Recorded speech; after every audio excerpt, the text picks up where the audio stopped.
Hi guys, I'm Mike and this is F1 Fanatics and this is our live qualifying reaction video, and Charles Leclerc has done it again. Since the second half of the season has begun, he has taken all three pole positions, and this is certainly the biggest surprise today, certainly for me. I had written Ferrari off for the rest of the season. I was like, Spa and Monza, that suits them.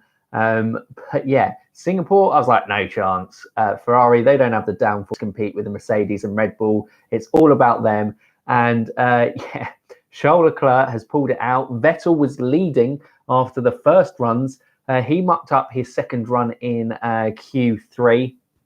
And well, yeah, he absolutely lost it from there. I cannot believe it that Charles Leclerc has taken another pole. So for the usual thing we do in the live reactions, I will go through the top three positions, then I will work through from Q1, Q2 and Q3, and then discuss any other points from practice, and also a point to note on Daniel Kvyat in terms of where he will be in 2020 as well. But yeah, Charles Leclerc, number one, takes podium. Obviously, if you're watching this live as well, get involved in the comments and I'll answer if anything pops up from there.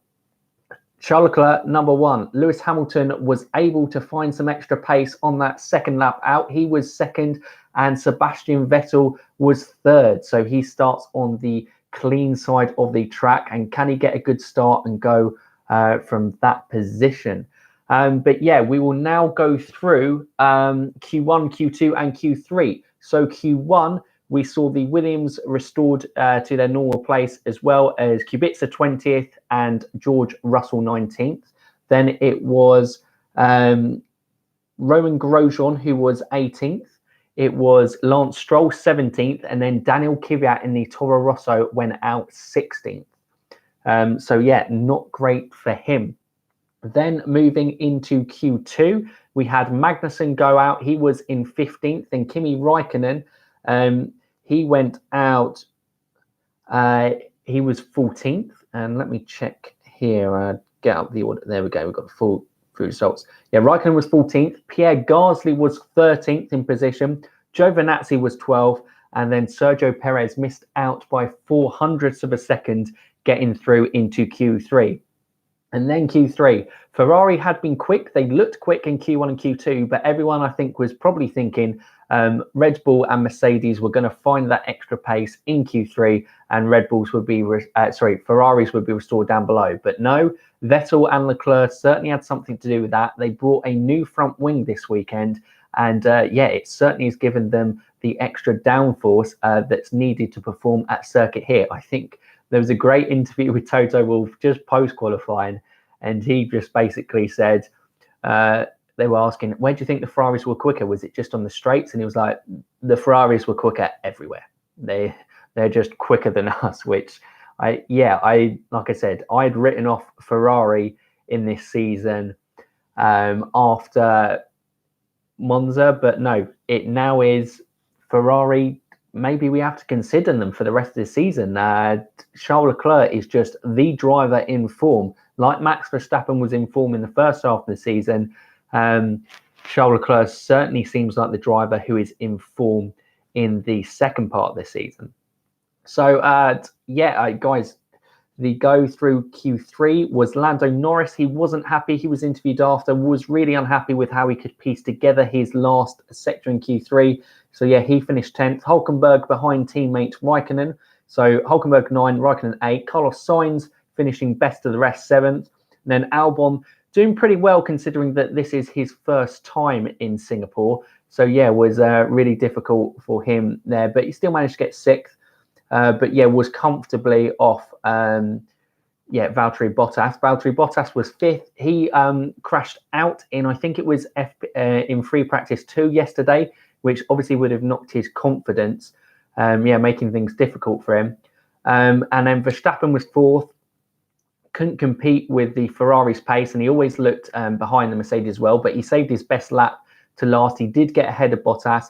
And then Vettel, he mucked up his last lap in Q3, which is probably what cost him getting on the second, on the front row with teammate Charles Leclerc.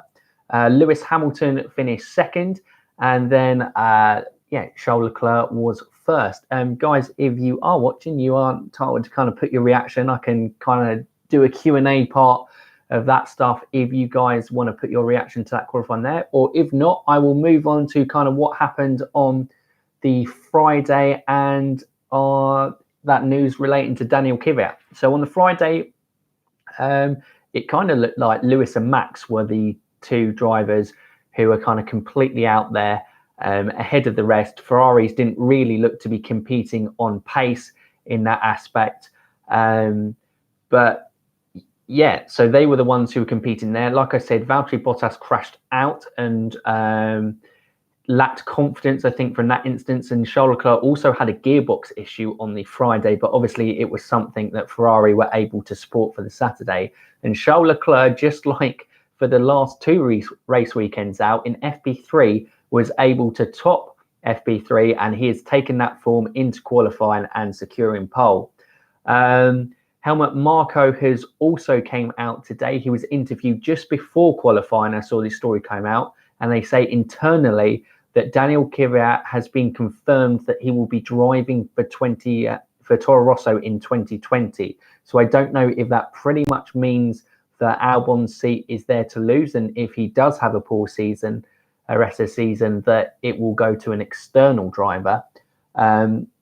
But yeah, it sounds like, I mean, yeah, if Daniel Kvyat has a really great end to the season and Albon has a shocker, I can see them reversing that decision and him moving up to the main team. But yeah, I think when I did a video with Raz on F1 when we were talking about who would get to see Albon and Kvyat, and it really seems that Helmut Marko, he really doesn't like Daniel Kvyat, and that is shown by they've just put him in the sister team again for another season. And I definitely can see Daniel Kvyat moving on and looking to kind of secure a top drive away from that. So yeah, guys, that is basically qualifying covered. If you want to get involved in the comments from there and ask anything, I'm happy to ask any questions, or if not, I'll leave it a couple of minutes and I will round off the live reaction there. But yeah, again, another great qualifying, and that was just kind of, Singapore is one of the most technical, if not the most technical, difficult track. It has the most corners of any track on the circuit, and you really get to see the drivers perform to the best. And Charles Leclerc is just on cloud 9 at the moment. These performances he's putting in is, yeah, absolutely crazy. It doesn't appear anyone's getting involved in the chat. That's no problem. We're still a small channel, and I don't really expect anyone to kind of be involved in the chat. But I hope you liked that kind of live reaction. That's obviously my initial thoughts. A slight change to a thing tomorrow. Me and Ash won't be going live after the race tomorrow. It will just be Ash doing his normal race reaction, and then we'll come out with our race review podcast on Tuesday as well. But guys, hope you enjoyed that. Thanks for watching, and you F1 fans, keep racing.